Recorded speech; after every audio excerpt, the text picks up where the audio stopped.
Yes. Ah, yes. Come on in, my lady. Greetings, madame. What brings you here today? Oh, I'm sure there's 1,000 other things one as important as yourself could be doing at this moment.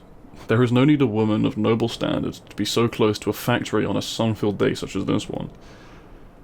I sincerely hope you haven't come for personal matters. If that were the case, a letter or a visit to my home would have sufficed just as easily, and it wouldn't see you trekking through the city or inhaling the dark air of the industries. To soil your dress with coal vapor would be a great shame. Oh, it is a personal matter. Then, how urgent is it? I'm very much still at work, milady. That's quite urgent, then. Come, take a seat in front of my desk. I can make some time for a lady's personal affairs if it's as urgent as you say, my lady. Now, what is it that I can aid you in, madame? A ball? I've not attended one, no. I find they're usually quite dull, and there's better ways to contact new clients and business partners. No, I don't know how to dance either. Although it is a skill that suits many a lady, I have never seen the men who take up dancing and simply keep doing it all their life like some kind of madman. No, not this man. I'm a businessman, born and raised. Unless I need to be dancing for a business occasion, which I find highly unlikely, I am not planning to learn to dance. Well, perhaps it seems dull to you, but business is one of the most noble trades of this day and age. We live in a time of change, where the old ways are dying and the new ways, that will stay forever, are beginning to take shape. And one of those new ways is to be a businessman. To always be on the lookout for new ways to make money with hard work. To forever make sure that your capital grows faster than the last day. A noble pursuit. It's almost impossible to achieve. But just like the monks and the priests of old searching for their enlightenment in a temple, but instead of a temple I have an office, and instead of enlightenment I am seeking financial growth. No, that's not entirely correct, my lady. I do care about people. A lot, even. My employees are paid a fair wage, which never gets lowered, even when I'm allowed to. It's all about hard work, and you can move mountains with sheer force of will, if given time. I do care about people. It's just that I also care about profit. If I will go to a ball with you... when would the ball in question be? Well, I believe you misunderstood. I did say that I'm not interested in balls or dancing, but you are a lady of nobility. To refuse such a request would be incredibly rude of me, would it not? Yes, I do indeed humbly accept your invitation to dance.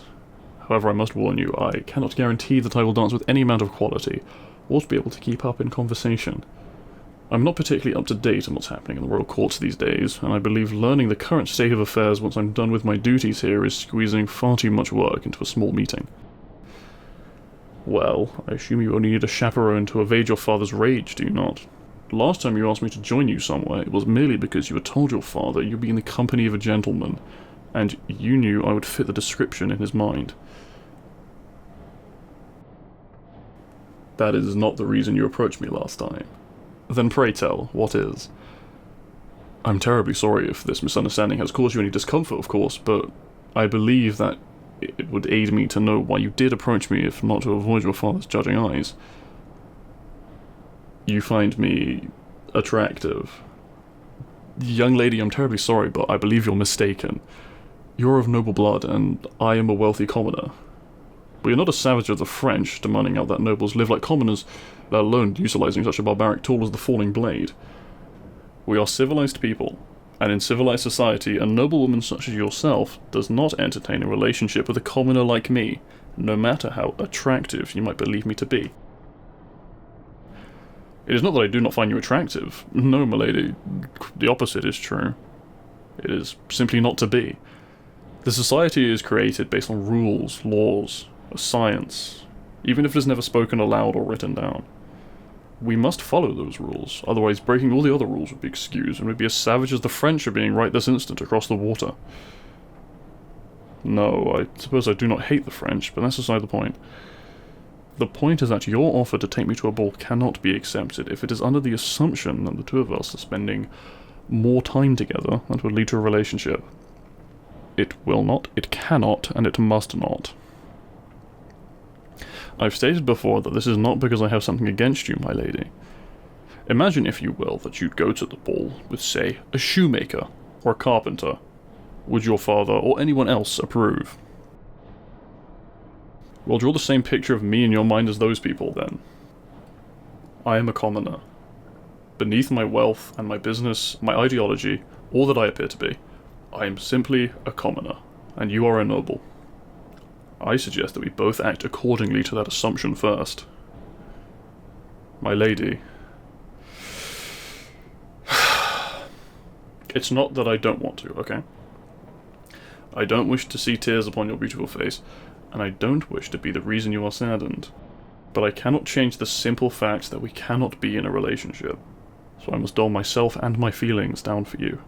Otherwise, I might act in an uncouth manner, thinking in a way that does not belong in the mind of an upstanding citizen. I would simply... I must remain calm, my lady. I must remain in control. I apologize for not being able to give you what you wish, but there is a good reason your father might not approve of us being together. I will always be busy for as long as you'll know me. If we come together, that cannot change. I must provide for myself and the ones I love. And if you would be the one which I love with all my heart, I would work 3 times as hard to ensure that I can grant you all that you are used to now. Yes, that means you would barely ever see me, unfortunately. And even more unfortunately, when you would see me, I would be tired and hungry, and collapse onto a bed or a couch upon completing supper. Does that sound like a pleasurable experience, my lady? Awaiting on the arrival of your husband, who's barely conscious whenever you see him. What? Why would that be pleasant for you? It is a lonely existence where all you can do is wait for someone who will fall asleep soon after arriving. I can imagine any descriptor that isn't pleasant describing that lifestyle. Because it be with me. Have you lost your mind, my lady? To be with me is not a gift from God. I am not worth shedding your status as a noble and living your life in waiting for. I am but a normal man, who is busy with all of the companies he runs and duties he has to fulfill for most of every day. My housekeeper is usually done hours before I return, and yet she must wait for me to return before moving on to the next home. I don't understand what is there for you to feel attracted to. My personality and looks. My lady, what, my lady, madame, to kiss me on the cheek like so, I think I need to sit down. Yes, I will go to the ball with you, madame. I still believe there is better ways you could have asked that do not involve me being kissed, but I suppose I'm not protesting too much. Now, if you will, I believe I have a new suit I must order. I don't doubt you have other places to be as well.